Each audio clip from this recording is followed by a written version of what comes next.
मित्रांनो, महाराष्ट्राच्या राजकारणात सध्या जो गुंता निर्माण झाला आहे त्याचं मूळ शोधायचं असेल तर आपल्याला एका विशिष्ट आकड्यांवर लक्ष केंद्रित करावं लागेल आणि तो आकडा आहे 16. होय, ते 16 आमदारचे सर्वात पहिल्यांदा एकनाथ शिंदे यांच्या सोबत सुरत आणि तिथून गुवाहाटीला गेले. आज आपण या 16 आमदारांच्या अपात्रतेची टांगती तलवार आणि विधानसभा अध्यक्ष राहुल नार्वेकर यांच्या एका निर्णयाने निर्माण केलेला सर्वात मोठा कायदेशीर पेच यावर सविस्तर चर्चा करणार आहोत. मित्रांनो, जेव्हा 2022 मध्ये हे राजकीय नाट्य सुरू झालं तेव्हा शिवसेनेचे तत्कालीन प्रोतोद सुनील प्रभू यांनी सर्व आमदारांसाठी एक अधिकृत व्हीप जारी केला होता. व्हीप म्हणजे पक्षांचा अधिकृत आदेश जो पाळणं प्रत्येक आमदाराला बंधनकारक असतं.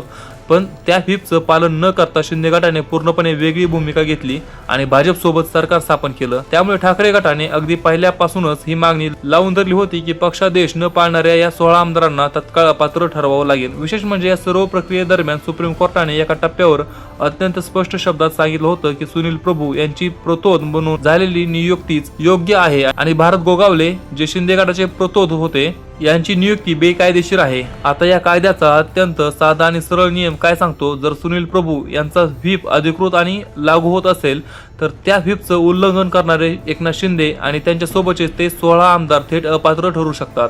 पण खरा ट्विस्ट इथेच आला. सुप्रीम कोर्टाने हे प्रकरण जेव्हा विधानसभा अध्यक्ष राहुल नार्वेकर यांच्याकडे सोपवलं तेव्हा नार्वेकर यांनी एक असा निकाल दिला ज्याने अनेक घटनात्मक प्रश्न निर्माण केले. नार्वेकर यांनी निकाल देताना ना शिंदे गटाचे 16 आमदार अपात्र ठरवले ना ठाकरे गटाचे 14 आमदार अपात्र ठरवले. त्यांनी कोणालाच अपात्र ठरवलं नाही. याचा सरळ आणि कायदेशीर अर्थ असा होतो की विधानसभा अध्यक्षांनी दोन्ही गट वैध आणि कायदेशीर आहेत हेच मान्य केलं.